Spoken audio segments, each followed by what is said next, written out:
देवपंत के मदरसे में एटीएस का छापा पड़ा है। मदरसे से फारूक नाम के छात्र को हिरासत में लिया गया है। कर्नाटक का रहने वाला ये फारूक बताया जा रहा है। प्रतिबंधित संगठन से जुड़ा हुआ था फारूक का बांग्लादेश कनेक्शन भी सामने आ रहा है। इस वक्त की बड़ी खबर ये सहारनपुर से हम आपको बता रहे हैं, जहां पर बताया ये जा रहा है कि देवपंत के मदरसे में एटीएस का छापा पड़ा है और यहां से फारूक नाम के छात्र को हिरासत में लिया गया है। कर्नाटक का ये रहने वाला है। प्रतिबंधित संगठन से जुड़ा हुआ था। बांग्लादेश कनेक्शन भी इसका सामने आ रहा है, जिसे हिरासत में लिया गया है। अब इससे पूछताछ की जाएगी और जो कनेक्शंस दिख रहे हैं इन पर इससे सवाल जवाब भी होंगे। देवपंत के मदरसे में ये बड़ी कार्रवाई एटीएस की तरफ से की गई है। छापा मारा गया यहाँ पर और फारूक नाम के छात्र को हिरासत में ले लिया गया है, जो कि कर्नाटक का रहने वाला बताया जा रहा है। ये प्रतिबंधित संगठन से जुड़ा हुआ था, इस तरह की खबर भी सामने आ रही है और साथ ही इसका बांग्लादेश कनेक्शन भी सामने आ रहा है।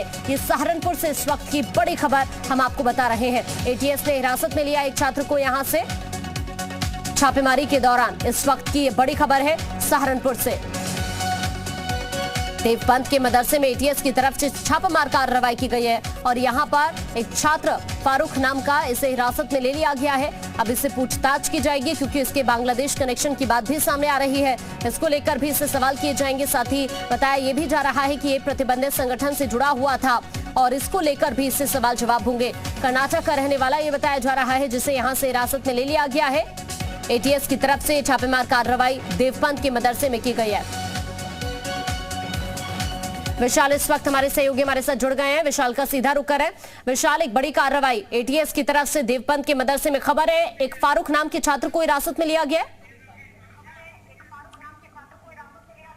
देखिए, फिलहाल ये पूरी जो कार्रवाई है वो एनआईए की तरफ से की गई है और यूपी एटीएस ने उसमें सहयोग किया है, क्योंकि एनआईए लगातार इस पूरे मामले में इन्वेस्टिगेशन कर रही थी और फारूक को फिलहाल हिरासत में लिया गया है। और फारूक कर्नाटक का रहने वाला है और आईएसआईएस के ग्रुप से वो जुड़ा हुआ था। एक व्हाट्सएप ग्रुप जो है वो संचालित हो रहा था, उसमें भी फारूक मेंबर था। ये बात अभी तक निकल के सामने आई है। आज एनआईए ने कई जगहों पर छापेमारी की है। आपको बता दें कि मध्य प्रदेश में छापेमारी की गई है, इसके साथ साथ गुजरात में, बिहार में, कर्नाटक में, महाराष्ट्र में और उत्तर प्रदेश में, ये तमाम जगहों पर छापेमारी एनआईए ने की है और उसी के आधार पर देवबंद से फारूक को हिरासत में लिया गया है। ये भी बताया जा रहा है कि पूर्व में चूंकि 2 छापेमारी एनआईए पहले भी कर चुकी है और उसी के आधार पर फारूक का नाम सामने आया था। उसी के बाद अब फिलहाल फारूक को जो है हिरासत में लिया गया है। एनआईए ने छापेमारी करके फारूक को हिरासत में लिया है। बताया जा रहा है कि फारूक जो है एक जो मॉड्यूल है आईएसआईएस का, उसी मॉड्यूल का जो छोटा जो एक विंग है उससे जुड़ा हुआ था और एनआईए की तरफ से कार्रवाई की गई है। यूपी एटीएस ने एनआईए की मदद की है, फारूक को गिरफ्तार किया। इसके अलावा और यहां से क्या किसी को हिरासत में लिया गया है?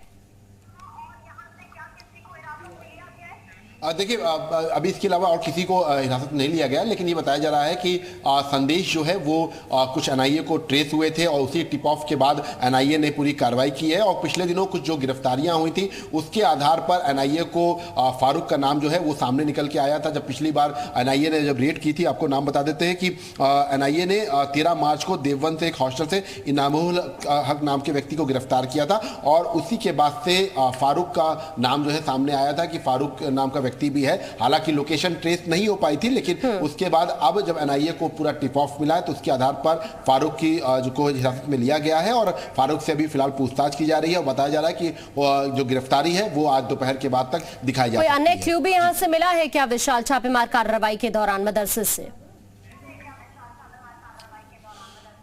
देखिए, बिल्कुल कुछ जो संदेश हैं उनको डिकोड करने की कोशिश की जाएगी। एनआईए की तरफ से कुछ संदेश मिले हैं, इसके साथ साथ कुछ जो यंत्र वहाँ पे मिले हैं जो मैसेजेस भेजने में काम आते हैं। इसके साथ साथ कुछ डॉक्यूमेंट्स मिले हैं, उसके बारे में भी वेरिफिकेशन किया जा रहा है कि ये डॉक्यूमेंट्स किसके आधार पर जो है तैयार किए गए हैं। इसके साथ ही कुछ नक्शे मिलने की बात भी आ रही है। हालांकि नक्शे को लेकर अभी पुष्टि नहीं हुई है, लेकिन बताया जा रहा है कि वहाँ पर कुछ नक्शे भी बरामद किए गए हैं। कर्नाटक का रहने वाला है, तो ऐसे में कुछ जो टिकट्स हैं, जो ट्रेन की टिकट, वो भी बरामद की गई है मौके पर। ठीक है विशाल, अभी के लिए आपका शुक्रिया तमाम जानकारी साझा करने के लिए। और